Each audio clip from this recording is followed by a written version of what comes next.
We're back for another do-it-yourself project. Today, we are going to be taking this ceiling. It does not have a ceiling fan. We are going to turn this ceiling into this. Let's get to work. Welcome back, guys. We are going to be utilizing all of this to turn this this ceiling, into a loft ceiling fan. And we're going to be using this power source to utilize for the ceiling fan. And we're gonna need all this stuff. We're gonna need, obviously, a new switch with a switch box. We're gonna need a pilot drill to actually go up to the top. We're gonna be utilizing these gloves to move around insulation. We're gonna be installing a ceiling brace and box kit. We're also going to be putting wires where they didn't exist before. So we've got, for a 3 switch, I don't know if we'll need a 3rd, and then we have the power drill, and we're all juiced up over there. But that's the plan, guys. So let's talk about some stuff before we go up to... Alright, so when you go up into your attic, and I have access to my attic, I've been really trying to figure out how I'm going to drill holes. I know all the dimensions here, from here to here. You don't even need to know my dimensions, those confuse you, as far as this. So, what I have thought now is, and you guys can do however you want, using landmarks when I'm up in here, okay? Everybody in all the videos, in order to get to this power source, everybody pulls this apart, obviously, to put in a new switch box. But how do you get there? So what I'm gonna do is I'm gonna measure off all of this stuff, and I'm gonna draw a map. So when I'm up in the attic, I can then find where all of this is, because you'll get lost up in your attic pretty quickly. So what I'm gonna do is I'm going to take measurements from here, and measure to here, and then add from here all the way over to here. Well, actually over to here, and then from here to here. And then add some more, and then get to my switch. So when I'm up there, because I don't want to be up there very long, I can then find and see where this corner is. And if the corner has exposure, then that's going to be a lot easier than trying to drill this way, or go into this room and drill this way, which is not out. But I'm also going to make a hole here. I've got some coat hangers that I'm going to use for that. But let's go up there and see if my measurements make me find anything. Alright, let's go have some fun up here in the attic. I'm sure it's going to be wonderfully nice and cool. It's not that bad yet, but it's not enjoyable, that's for sure. So we're not going to spend a lot of time up here. We're going to see if we can find a corner. Alright, so we've got our dimensions here. Alright, so draw a little map. So, our return friend is right there. That's our return. So, we're going to try to see, because we've measured off the corner, so we'll see how that works. We're going to have to be continued here for a minute. Well, I couldn't be more uncomfortable here. This stuff is not as bad as, this is pretty new stuff. So, looks like we're also going to find out how my joists look like too. Alright, so that's about 104.5. And look where it goes. So we're off the return. So our return is there. 104.5. And we go 39 inches over. So that's where we're at now. This is a pain in the neck. So, when you guys can go up here, make sure you only go up here once. Unless you're like me. It looks like that's our friend. So what is that? From the splitter. 1, 2, 3rd guy over. That's where we're going. And we're going to go 39 inches that way, I think. Is that right?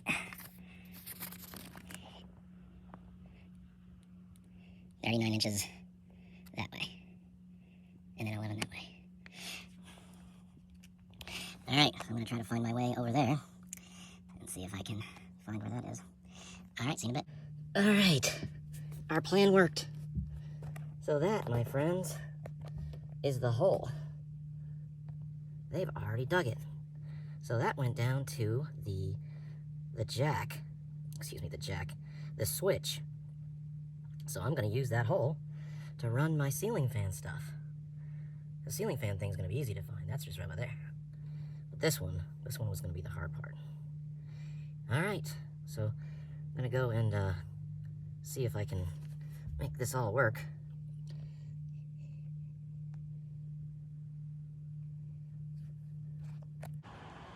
So my little experiment worked. They already have a hole cut right at the top there, and it goes all the way down to there. So my power source is already cut. So I just need to feed this from literally from here, and then feed it down through the hole into my switch box. That's what we're gonna do next. So I'm gonna go and see if I can turn off all the power here. See you in a bit. So I'm not an electrician, and I anticipate neither are you. Otherwise, you wouldn't be watching this. So if you ever want to just feel really terrible about the people that built your house, just read how they actually spelled words. What's a microwave, I guess. I don't know. Macroing? I don't know. So we are looking for loft, upstairs, lights and receptacles, 27. So 27 is right here. 27. So turn off your breaker box, folks. We're about to start messing with some electricity. So all the power's off. Nothing's on. Can't do anything. This is on a different breaker. No lights. So I'm kind of in a dark hole here. We'll see if we can make this thing work. But now we're going to try to pull this sucker off. See if we can see that light up there. And so we're going to have to drill into the ceiling. So you're going to need a 11/64 drill bit. Everybody's got a Black & Decker drill bit. This is going to go onto your power drill. So we're here at the ceiling. And you are going to use a power drill with an 11/64 drill bit.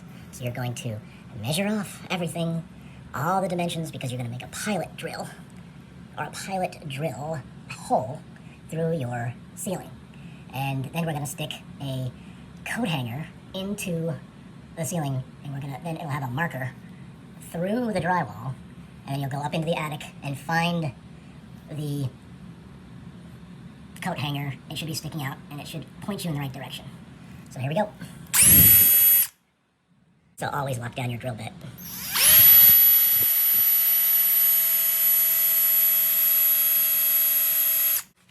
So we did the measurements, we got X marks the spot, took a coat hanger and unraveled it, and it's sticking up into my attic, so I should be able to see it through the insulation.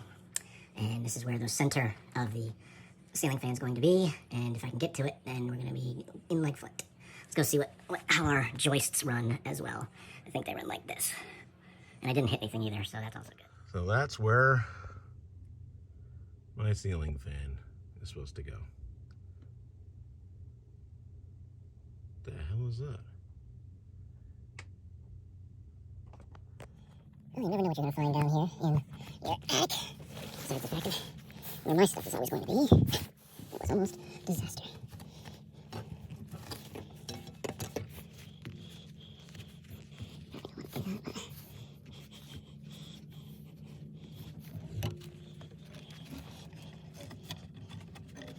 Just stay.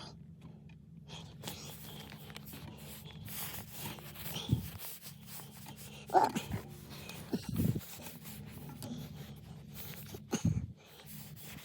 So it looks like I am between two joists, and it looks like I'll be okay.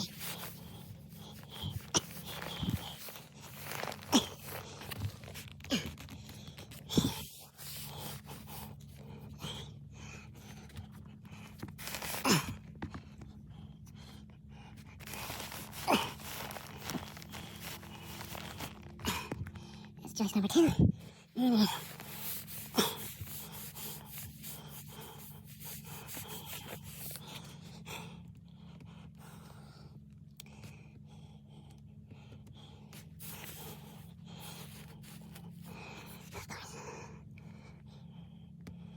Looks like that. Alright, so got some different tools and accessories and parts and all kinds of things that I need to show you. So, in order to do this correctly, I thought I was going to only have need for one functionality as far as a 1 switch, but looks like I'm going to need to do a 2 switch. So if you want to keep the functionality of your existing switch, whatever it is, then you're going to want to use the existing switch that's going to be here, and then your new ceiling fan switch is going to be on this side, or however side you want. I did get a magnetic screwdriver, so the magnetic screwdriver is awesome when you're working up in the ceiling, you know, so up above your head, so the screws don't fall out. That's good. Got some cable staples for upstairs, for the attic, and this is going to be for the drywall saw, that's hard to say, that I'm going to end up using to cut drywall. And we're also going to have to fish the wall. So we've got some fiberglass wire running kit, and it'll be dark up there, so I got this guy going on too, so that'll be good. All right, that's what we're going to be using, and we're going to start by going up into the attic with all this good stuff. Well, at least this stuff right here, and this, and this, and this is gonna be down here. All right, fiberglass wire running kit. All kinds of fun stuff in here, so hoping I'm not gonna utilize all of it, but you never know. So it looks like these pieces, I need about 4 feet, so we're gonna end up putting this together like this. And I'm hoping this is just going to end up being a guider, so I'm not gonna have to put so much of this, and or even have to use the pieces of these, because you can hook different ways to hook the wire. You've got all kinds of fun things here that you can add to the existing wire assembly here.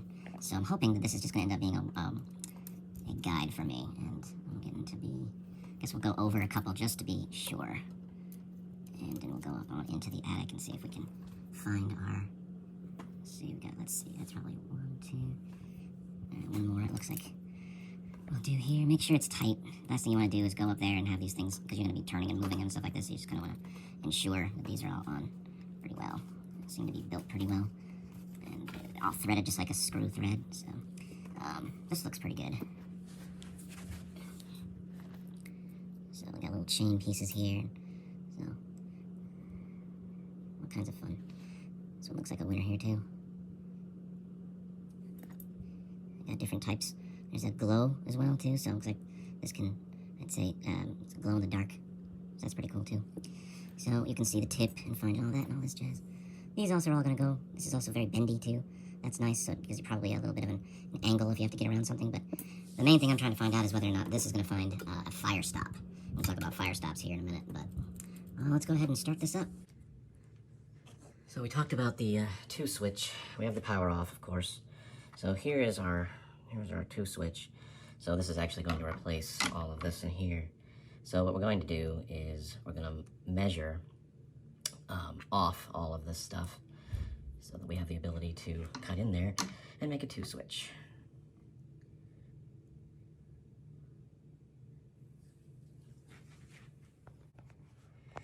Yeah, so this is taking a lot longer than I anticipated. The hardest thing you guys are going to do is probably get this thing out of your wall. The switch box. Notice I've got a nail, so you guys probably don't have that to deal with. But if you do, that's not fun. And you gotta get about every major thing that you can out as far as a tool is concerned. I had hammers and I had major screwdrivers and everything like that. So that's really a pain in the neck. And you gotta, so mine was up against a stud. So the people that built my house decided to hammer the switch into the stud, which is ridiculous. But sometimes you'll see that, so I wanted to show it to you. All right, we're back. Trying not to die again. I think we're getting better at it every single time. We'll see. So what we're trying to do now is fish this wall here. Got my green fish over here. Now we just need a little more light. So, you guys probably can't see me very well. That's okay, because I'm going to show you guys what it looks like it all works. So you guys see me over here? No, it's dark and all. We're going to now try to fish this bloody wall. No time like the present. Just do.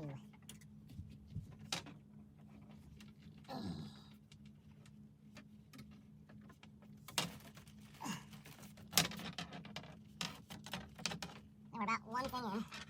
Got some ceiling stuff that's in the way here. I'm gonna gently move that out of the way. Gently. Not push any of this insulation down the hole. That's no good. These guys are real tight. I don't know if this is gonna... Feel any obstructions, folks? Question is, do I have enough? We found the bottom. We've hit the bottom, folks.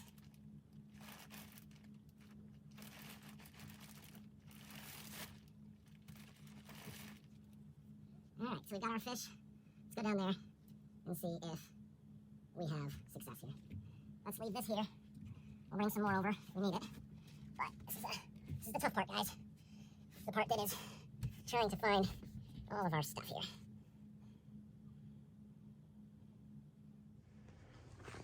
Success. We found our green fish. So next we gotta fish this wire and drill a hole. So, that was what it looked like below. So, I know that I did a little bit of a video there earlier, but that's what it looks like. So now I'm going to try to take this, all this goodness, this 3-wire, and fish it down into that hole there. So, that's what I'm going to try to do. But we're going to find out real quick if it works. So I'm going to pull out this green piece here first.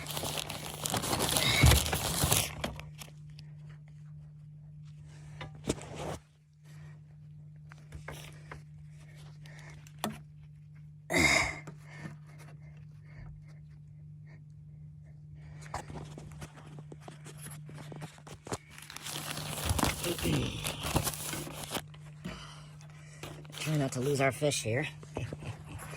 Alright.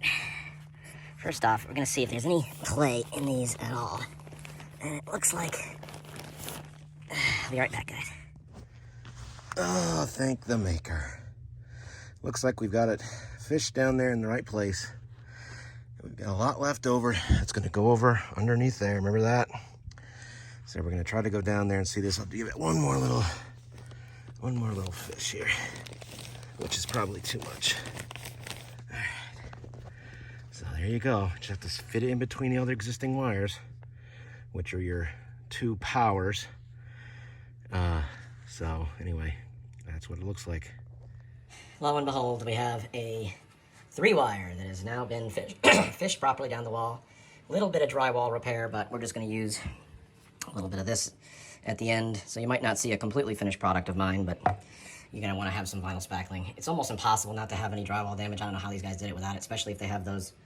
I didn't really think I showed you, but that little, the nails, they put the nails in the stud. So if you got the nails, it's going to rip out the drywall. So I had to cut that sucker out with one of these saws. It's a Columbia saw. It's really good for the drywall. It was really clean cuts, and then once I had to pull it out, it was just like whammo, so no bueno. Anyway, I will do some drywall repair, but we're going to start drilling the ceiling next. So everybody likes a good unboxing. We're going to be talking about the Warrior carbon steel whole saw set. Unbelievable manufacturing. It's quite impressive, but we're going to show you a couple of things that you're going to see as you unbox this. So you've already drilled your pilot hole for your ceiling, and this is all because you're going to drill a 4-inch hole with a steel hole saw for your low-profile ceiling brace and box kit. So that should, let's see here, it says it right in here somewhere. Maybe it's on the back. Anyway, it's engineered for eye joists. It's up for 70 pounds. Where are you? RACO. So you're going to use a 4-inch box. So a 4 1/4 diameter hole will be required. If there's no existing hole in the ceiling, make sure the electrical power can be provided at the location. So a 4 1/4 diameter hole is going to be used for this. And that's important because I wanted to show you guys that because I drilled a 4-inch and I was about a quarter off. So I'll show you that after a minute. So you've unboxed your Warrior, and like I said before, you need a 4 1/4. So you're going to follow the specs and everything like this for yours. This is the way it's going to look. And you're going to go into your ceiling, and you're going to cut down. Don't cut up. Okay, this is meant to cut down, and it'll be a perfect cut. Actually, it's quite amazing how much it cuts and how well it cuts through drywall. So then you just make sure that your teeth are running in the direction, that's proper. This is the pilot hole. That's why you drilled the original hole with your 11/64. And then you're going to go up into your attic, and you're going to take this, and you're going to drill straight down using this as your pilot hole. And we're going to go ahead and do that, and I'm going to show you what the whole thing looks like after it's done, and you've utilized this properly. So I'm not going to show you guys how to use this extensively, otherwise my video is already going to be too long. But RACO does a fantastic job, so just look at, or go into YouTube and look at your RACO, and they'll give you an unboxing and show you how to use it. That's what I did, and it was a lot easier. My kind is the kind that actually seals into the joist, so you'll see these 3 like wooden spires that go into the joists, and it really is effective, and it works wonderfully for a large ceiling fan like mine, and that's the way it's going to look when you're up in your attic. It's going to look like that. And then you're going to utilize all of these pieces. This is an important piece as well. And then once that's in there, make sure that you put in your ground. A lot of people forget to do that. but this is a very excellent product. Go into YouTube, look at how it's put into your ceiling for your ceiling fan, and there you go. So we have a fan box. So now I'm gonna go back into the attic and take this and feed it through the top, and then we're gonna start wiring. My drywall is all dried. Drywall repair is all dried too, so that's unfortunate, but it had to do what it had to do. So we'll start putting that back on here in a second. Time to go up, get that thing dropped down there. So we did it. We have a fan box, we have it wired. So I'm gonna go down here below here, and we're gonna take care of all of the wiring at this point. The RACO Ceiling low profile kit is great, except for the fact that it is extremely tight on a on a 4-inch drill box, or drill cutting box. So you're probably gonna end up having to do something with your drywall a little bit, which in all the other videos look like everybody else tried to make it a little bit bigger as well too, so you get a good solid fit. Anyway, that's what it looks like. And I've got all my cabling all the way out there, so everything looks good. And that is that. Yep, we did it. So we now have wiring, and we also now have wiring that's through the walls. We did it.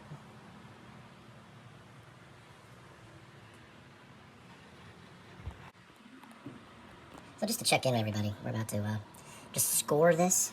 You don't cut it, you just score it. And then once you have this, then you can use wire cutters. These are auto stripping wire cutters. I really highly recommend that. But have these, sometimes these copper wires get very thick, as you'll see.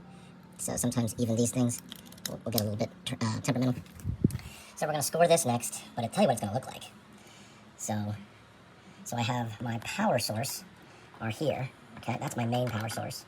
This is going out to one of the outlets, and this is going out to another outlet. This is my ceiling fan. So all these grounds are gonna come together. This guy's gonna be dedicated to my one outlet that's gonna turn off and on, and then all these are gonna go in there, and then this guy is my hot. This guy is my alternate hot, my ground, and my neutral. That's how it's gonna work. And if you look up here, that's the way it looks. So I got my ground screw in, I got my main screws in as far as the bracing. I also have my fished cabling that goes all the way down to here into my 2-switch power. I've got it. Also, this is a stud here, so I've got this thing. This thing's never going anywhere ever again. They have these little blue tabbies. I'll tell you what they look like. Mine's blue. They look like this. So when you start to screw this screw in here, it switches up and it holds behind the drywall. So then it screws, and you can see the screw. It'll screw in and hold it into the drywall place. It'll hold it into the drywall. Pretty schwanky. But that's what this one looks like when mine's blue. Anyway, we're gonna start scoring this, and then we're good to go. So I'm gonna show you guys how to score this, okay?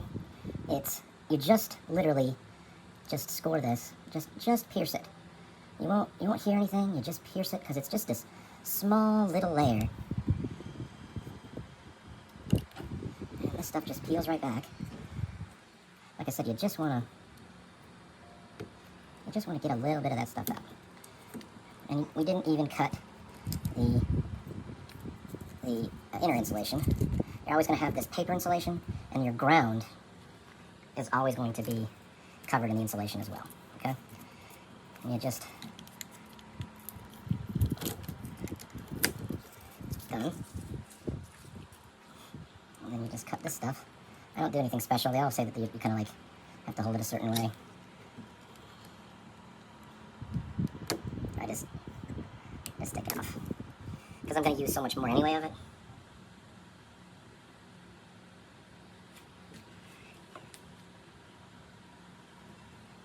And that's how you do it, guys. Which really exposes you to these three. And then these are all obviously copper. So you have your hot, alternate hot, ground, and neutral, which is also up there that I showed you in the last video. So that's how we're at right now. I'm going to keep on scoring this until I have some, but I'm also going to keep a lot of this copper because I might have to pigtail, which we'll talk about that in a little bit. So every ceiling fan mount is going to be different. Mine is pretty self-explanatory. You just have to hook that into my box. So it's going to kind of go like this. All right. So your instructions are going to be different than mine. So I'm not going to take you through this the ceiling fan install. So we're just going to kind of check in every once in a while. A couple of things that you want to do is make sure that any of these little holes here, so you have these like little spaces right in here, make sure that corresponds to your, you want to have it making the cabling and wiring accessible. So don't like keep this little black edge here and then screw up your wiring. That can be a pain in the neck. If you're using RACO, this little black nut, it's a cabling anchor, which is part of it, which is part of the fire blocking as well, which we're going to fire block all this from above. We're going to do a little drywall repair here too. But you guys aren't going to see that part. But this part's a pain in the neck. It's very tight and it pops in, so you can hear it pop in. RACO does a good video if you want to see that part in there, but I just want to let you know that that's a pain in the neck. Make sure your ground screw is available because that's also something that you want to have accessibility to. But that's where we're going to go next, and we're going to start wiring this thing up. So we are now at the place where we are starting to do a lot of wiring, and I want you guys to understand a couple of things. You can get lost in all of this, but ultimately, ground looks like this, hot looks like this, black, so you have a brass ground, black, hot, red, alternate hot. Red should always be considered hot. So when you're doing all of this, there's actually a current that's going through this red, okay? So always treat this with respect. Even if your housing is red hot, then the black would be alternate hot, but treat them both like they are hot. So let's talk about a switch here, okay?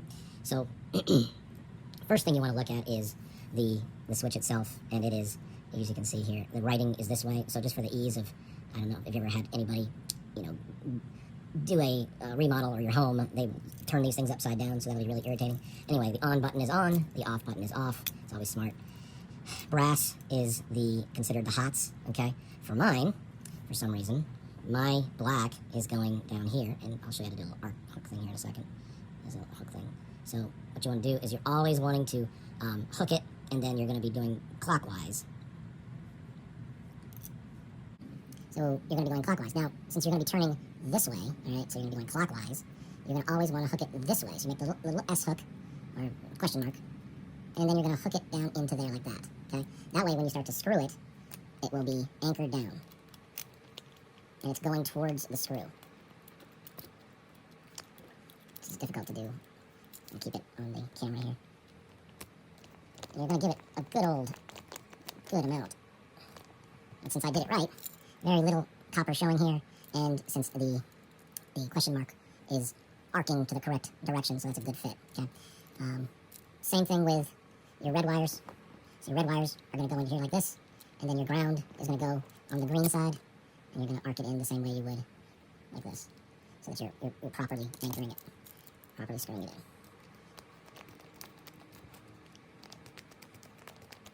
This is actually advantageous for me because I'm doing what's called pigtailing.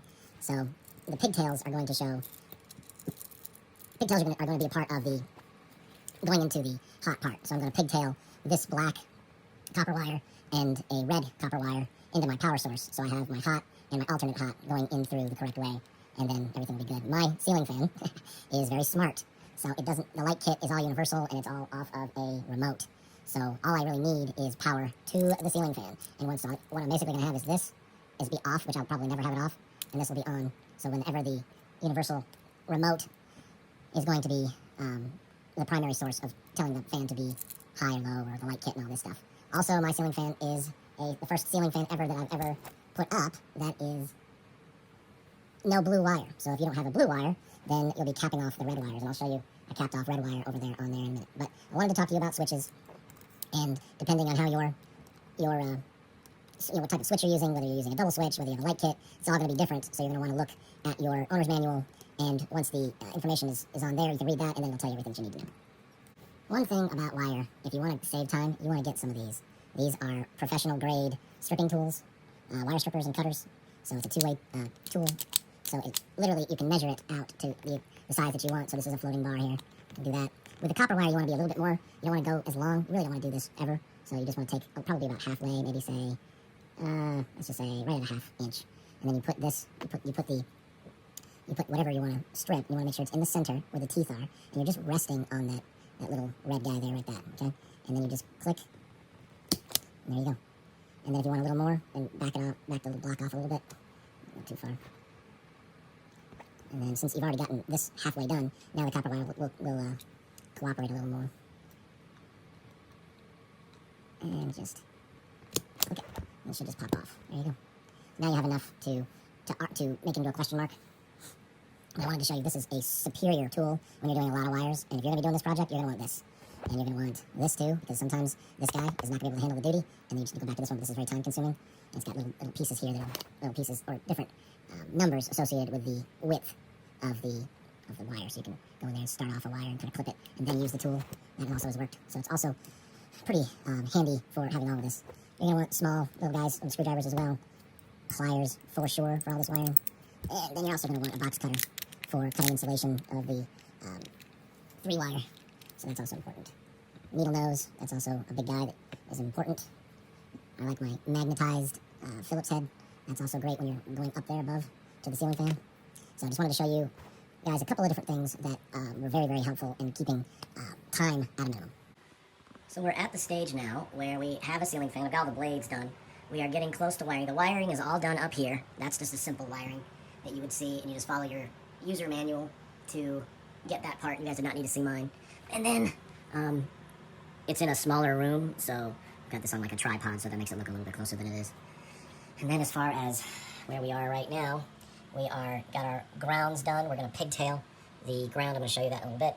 We're also going to use we're going to pigtail the red, and all the blacks are also going to get pigtailed off of the 2 switches that we're going to be using. So that's where we're at. Going to do a little more drywall repair. So you're probably going to see this like this, but it's not going to look like that after everything is done. And I mean everything. The other thing, all of the stuff that has been done upstairs, in the attic, I will be stapling those down, stapling the cabling wire down. That's also a code thing as well, so make sure that you are not violating any codes by not stapling any cable wire down. I also will be using this great stuff, gaps and cracks, and I might even put a little bit of stuff in there too. But this is going to go up here on the other side of the attic, so I'm going to use this stuff. I hope it's great. So that's also an important code requirement. It's been a lot of tools, it's been a lot of work, and it's been pretty crazy. So I've got little workstations everywhere, so it's a lot. So be prepared for a couple of days, because you're going to need to probably run out and get pieces, tools, whatever, this stuff. So I'm hoping that we're coming to the end here, because I'm going to wire this. I'm going to need to go out to Lowe's and get one more switch, because as I said in the prior video, my ceiling fan is very, very smart, so it only takes one switch, and the rest is all done off of a remote. So anyway, that's where we're at. So I wanted to show you the pigtails that we were talking about a long time ago in the earlier videos. So each switch is going to have an alternate hot. It's going to have obviously hot, and then they're also going to have the grounds. So I've pigtailed all of these into the mains. All the white has been connected into this.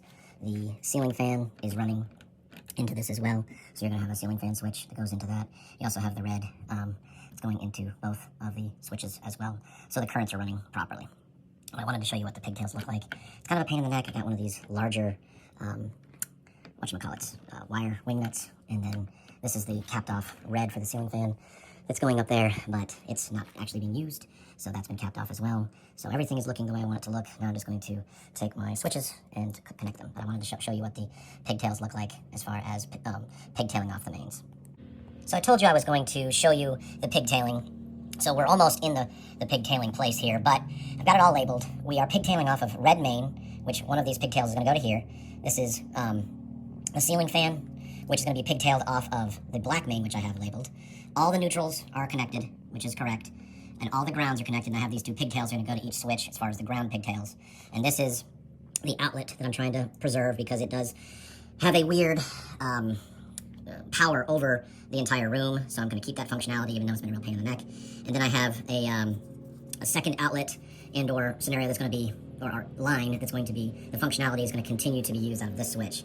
So this is another outlet somewhere in the room, but I don't care, because I just want the power to be on and/or the power to be off, which I'm just going to keep it going forever. And I don't know why they gave us that functionality. It doesn't matter. You guys don't care. So the next piece is going to be another pigtail off of black main, into this right here, and another black pigtail from this black into this right here. All right, that's the next piece. Then connecting my alternate hots into those, and then ensuring that all of my black wires have been connected into the main. This second one will just go into main, so into that scenario, or into that connection for a positive use as far as the functionality of this second outlet.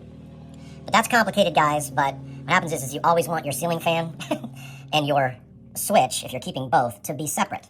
So that means they're going into the hot side of everything like this. That's what ends up happening. So as long as you have the switches that are telling what it needs to do, then you're good to go. Otherwise, you're just throwing in one switch into the whole box, and then you lose dual functionality.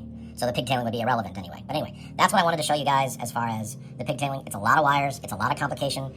Make sure that you do as much labeling as possible. Otherwise, you guys are going to forget what you're doing.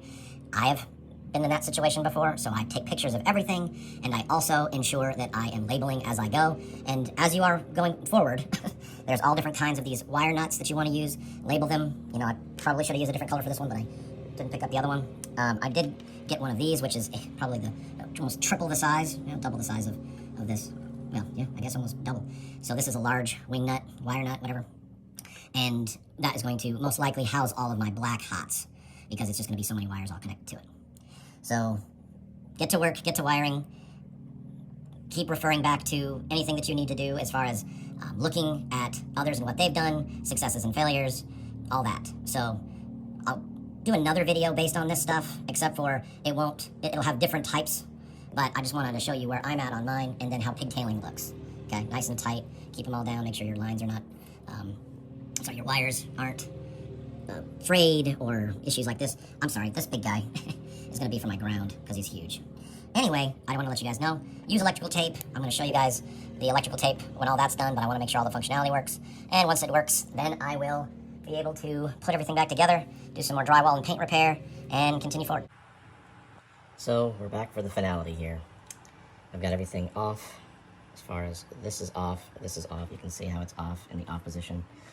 Everything corresponding correctly the way I wanted it to correspond. I've got all my alternate hots and my mains all in the right places. I got my neutral, which I'm gonna end up doing a bunch with that neutral line there, and then praying to God all this goes back into the 2-box or the 2-switch box. So we're gonna go ahead and do it, and I'm gonna go turn the breakers on, and we're gonna have that big old mama turning on here in a second.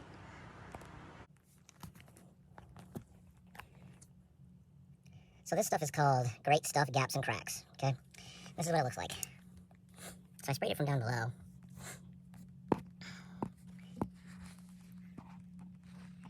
So it expands a lot, guys. I mean a lot, I mean a lot. Just need a little bit more on that side over there, and I think I'm good to go. I'm gonna do the other side. I like that, but that little crack is a little bit there, so I wanted to show it to you, and pretty much it's sticky as balls. So give yourself some time here, and it really expands. So get the great stuff, but it's also a fire stop as well, so anyway, that's what it looks like. Well, lo and behold, all of my wiring worked, and I now have a working ceiling fan. It did it. I can't believe how balanced it really is. I only need to put a little bit of a balancer on it. So I'm going to now push all of this back in that wall. Pray to God it's gonna go in there. I was right, they were wrong. This switch and the black switch should be switched over, but the original builders switched them over. So my off and off are on and on, but I don't care because I'm never gonna turn these off because I wanted the outlet switch to always have the ability to be on. And I don't understand why they would turn it off. I guess it's a lamp. And then this is my ceiling fan, so everything works.